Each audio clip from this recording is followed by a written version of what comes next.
मुख्यमंत्री कहते मोहन माझी जान लो। ଆଜ୍ଞା। अच्छा हाँ। ये मुझे खबर पाइली तम और जो बापांकर जो अवस्था है एवं ସେଥିପାଇଁ ମଧ୍ୟ ମୁଁ ଭାରି ଦୁଃଖିତ। ତମର ଭଲ ମନ୍ଦ ମୁଁ ନିଶ୍ଚିତ ଭାବରେ ବୁଝିବି। ଭଗବାନଙ୍କର କ'ଣ ଇଚ୍ଛା ଥିଲେ ସେ ଅଲଗା କଥା। ତମକୁ ଏତେ ଭଲ ପାଠ ପଢ଼ୁଛ, ଠିକ୍ ଅଛି। ବାକି ଏ, ମୁଁ ତମ ସାଙ୍ଗରେ ଅଛି।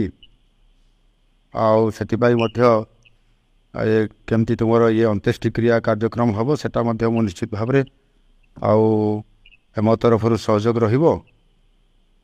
ଏବଂ କାଲି ଏଠି ସବୁ ମୁଁ ଲୋକଙ୍କୁ ବି ପଠେଇବି, ସେମାନେ ବି ସେଠି ସହଯୋଗ କରିବେ। ଆଉ ତୁମେ ଧୈର୍ଯ୍ୟ ଧରିକି ରୁହ।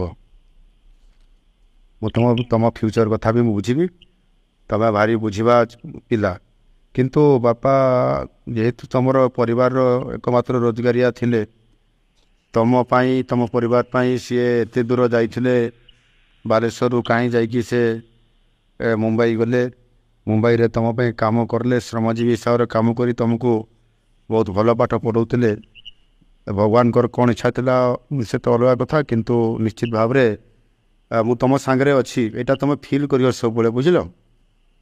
ଆଜ୍ଞା। ହଁ, ମୁଁ ନିଶ୍ଚିତ ଭାବରେ ତମ ପାଇଁ ତମେ କେମିତି ପାଠ ପଢ଼ିବ, କଣ୍ଟିନ୍ୟୁଟି କରିବ ଏବଂ ସମାଜରେ ଜଣେ ପ୍ରତିଷ୍ଠିତ ବ୍ୟକ୍ତି ବା ମହିଳା ହିସାବରେ ବା ଝିଅ ହିସାବରେ ଛିଡ଼ା ହେବ। ମୁଁ ନିଶ୍ଚିତ ଭାବରେ ମୋର ତମ ପ୍ରତି ଶୁଭେଚ୍ଛା ଅଛି। ମୁଁ ତମକୁ ଠାକୁରଙ୍କ ନିକଟରେ, ମହାପ୍ରଭୁ ଜଗନ୍ନାଥଙ୍କ ନିକଟରେ ପ୍ରାର୍ଥନା କରିବି ତୁମର ଉତ୍ତରୋତ୍ତର କାମନା ହେଉ। ବାପାଙ୍କର ଏଥିରେ ବହୁତ ବଡ଼ ତୁମ ପାଇଁ ପରିବାର ପାଇଁ ଅବଦାନ। नमस्कार, जय जगन्नाथ। आपण मैंने देखिले तो निजे मुख्यमंत्री फोन करी गरीबर दुख बुझुंट एवं जड़े गरीब श्रेणीर लोकर मृत्यु होता झील पाखक फोन करी निजे मुख्यमंत्री भविष्य कथा एवं आगू केमी से भल चलिए कहीं बापा थे निजे रोजगार।